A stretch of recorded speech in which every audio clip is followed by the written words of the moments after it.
اعوذ باللہ من الشیطان الرجیم بسم اللہ الرحمن الرحیم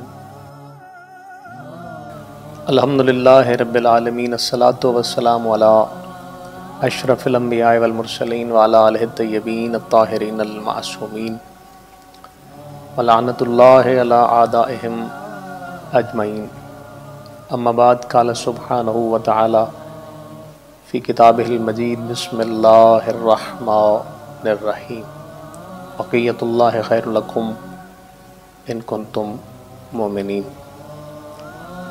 آج 22 ماہ رمضان اور میں آپ تمام کی خدمت میں النور چینل کے ذریعے سے دوبارہ حاضر ہوں، اور ہمارے اور آپ کے درمیان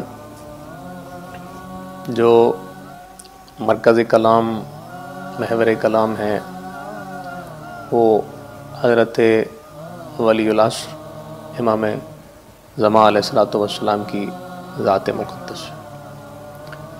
پہلے عشرے میں نے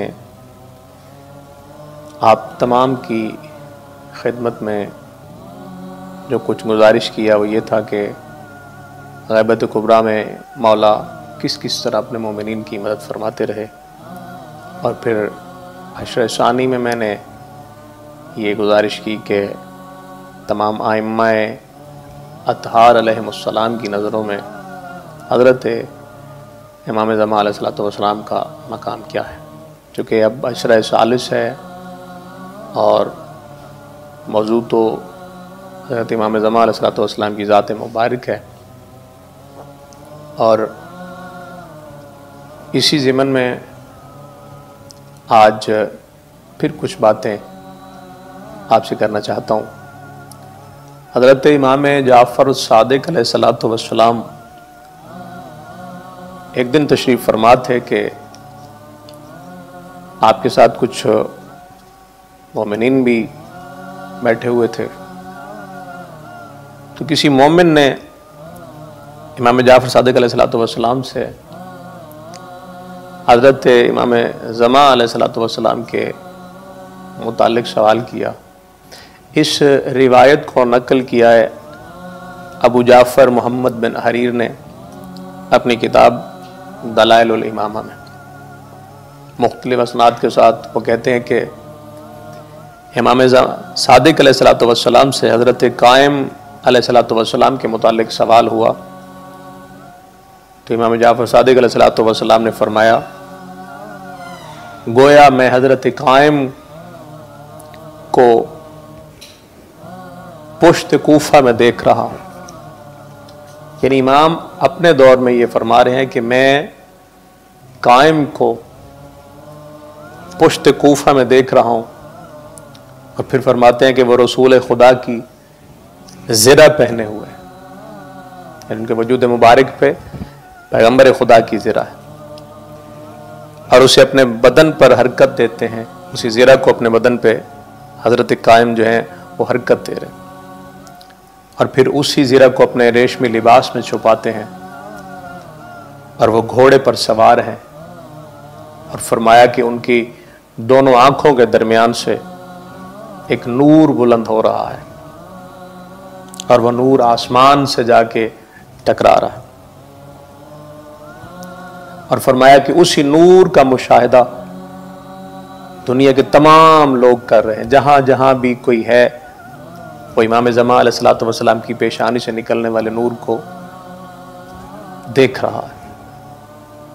اور آگے فرمایا کہ وہ ان سب کے لیے ایک نشانی ہے، پھر رسول خدا کا وہ پرچم لہرائیں گے جو ہمیشہ کامیاب رہا تھا، یعنی ان کے ہاتھ میں وہ پرچم ہوگا جو رسول خدا کا ہوگا، اور وہ رسول خدا کا پرچم جو کامیاب پرچم تھا، امام زمان علیہ الصلوۃ والسلام اسے اپنے ہاتھوں سے لہرائیں گے، اور اس کی مٹھی عرش الہی کے پایوں میں سے ایک پایا ہے۔ سبحان اللہ۔ امام صادق فرما رہے ہیں کہ اس پرچم کی جو مٹھی ہے وہ عرش الہی کے پایوں میں سے ایک پایا ہے، اور اس کی حرکت مدد خدا سے ہے۔ وہ پرچم جس چیز پر بھی نازل ہوگا اسے نابود کر دے گا۔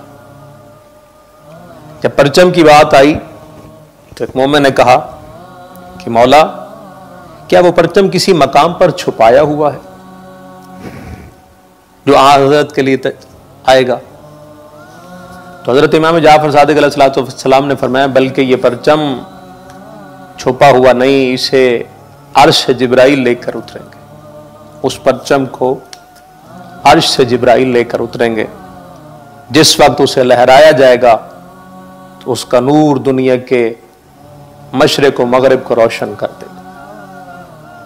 پرچم کا نور دنیا کے مشرق و مغرب کو روشن کر دے گا۔ اب آپ یہ سوچیں کہ جس کے ہاتھ میں آنے والے پرچم کا اتنا نور ہو تو اس کی پیشانی سے نکلنے والے نور کو کیسا ہوگا۔ اور فرمایا اللہ تعالیٰ اپنا دست رحمت بندوں کے سروں پر رکھے گا، کوئی بھی مومن ایسا نہیں ہوگا کہ جس کا دل لوہے کی طرح نہ ہو جائے۔ اور فرماتے ہیں کہ خدا ہر مومن کو 40 مردوں کی طاقت عطا فرمائے گا، یعنی ایک مومن جو ہے وہ 40 مردوں کی طاقت رکھتا ہوگا۔ سبحان اللہ۔ اور فرمایا کوئی بھی مردہ ایسا نہیں ہوگا اس دن کہ جس کی قبر میں خوشی داخل نہ ہو۔ یہ امام زمان علیہ الصلوۃ والسلام جب دنیا پہ تشریف لائیں گے تو امام صادق فرما رہے ہیں کہ جب وہ تشریف لائیں گے تو اس دن کوئی بھی مردہ ایسا نہیں ہوگا کہ جس کی قبر میں خوشی داخل نہ ہو جائے، یہاں تک کہ تمام مردے قبروں میں ایک دوسروں کی زیارت کریں گے اور ایک دوسرے کو مبارک دیں گے کہ تمہیں مبارک ہو، حضرت امام مہدی نے قیام فرمایا ہے۔ اور فرمایا اس پرچم کے ہمراہ حضرت امام زمان علیہ الصلوۃ والسلام کی مدد کے لیے عرش سے 3313 فرشتے بھی نازل ہوں گے، یعنی خالی وہ پرچم نازل نہیں ہوگا بلکہ 3313 فرشتے بھی نازل ہوں گے۔ تو سائل نے سوال کیا کیا تمام کے تمام فرشتے ہوں گے؟ تو آپ نے فرمایا ہاں، یہ تمام کے تمام فرشتے حضرت قائم علیہ الصلوۃ والسلام کے قیام کے منتظر ہیں، اور پتہ نہیں کب سے منتظر ہیں کہ کب امام تشریف لائیں گے۔ وہ 3313 فرشتے اس پرچم کے ساتھ عرش سے اتریں گے جو امام کے منتظر ہیں۔ اور فرمایا کہ یہ وہی فرشتے ہیں جو حضرت نوح کے ہمراہ ان کی کشتی میں تھے۔ حضرت نوح علیہ السلام نے جب وہ کشتی بنائی تھی تو اس کشتی میں بھی یہی 3313 فرشتے موجود تھے۔ اور فرمایا کہ یہ وہی فرشتے ہیں جو حضرت ابراہیم علیہ السلام کے ہمراہ آگ میں بھی گئے تھے، یعنی جب حضرت ابراہیم علیہ السلام کو آگ میں پھینکا گیا تھا تو یہ بھی حضرت ابراہیم کے ہمراہ گئے تھے۔ فرمایا یہ وہی فرشتے ہیں جو حضرت موسیٰ کے ہمراہ تھے اس وقت جب انہوں نے بنی اسرائیل کے لیے دریا کو تقسیم کیا تھا۔ فرمایا کہ یہ وہی فرشتے ہیں کہ جب حضرت عیسیٰ علیہ السلام زمین سے آسمان پر گئے تھے تو یہ فرشتے بھی زمین سے آسمان کی طرف حضرت عیسیٰ کے ہمراہ گئے تھے۔ اور فرمایا 1000 فرشتے تو وہ ہیں جو پیغمبر خدا کے ہم رکاب تھے، ان میں سب کے پاس نشانیاں ہیں۔ 1000 فرشتے وہ ہیں جن کی عقب میں قطار بنائے منظم کھڑے ہیں۔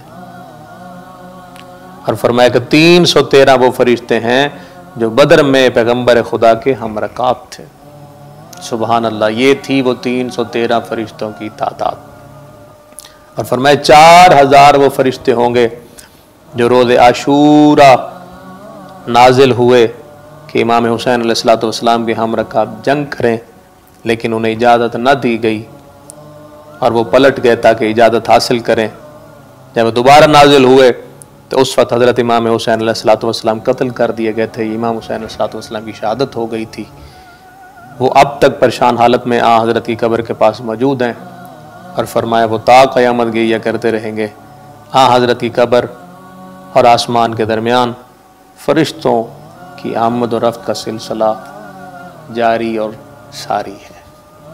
یہ تھی وہ باتیں جو حضرت امام جعفر صادق علیہ السلام نے اپنے مومنین سے کی کہ جب امام ظہور فرمائیں گے تو صرف امام نہیں، 3313 فرشتے جو عرش سے نازل ہوں گے، اور 4000 وہ فرشتے جو آج تک امام حسین علیہ السلام کی قبر کا طواف کر رہے ہیں، وہ بھی امام کے لشکر میں شامل ہوں گے، اور عرش سے ایک پرچم حضرت جبرائیل علیہ السلام لے کر آئیں گے کہ جس پرچم کے نور سے خدا مشرق اور مغرب کو روشن فرما دے گا۔ والسلام یا علی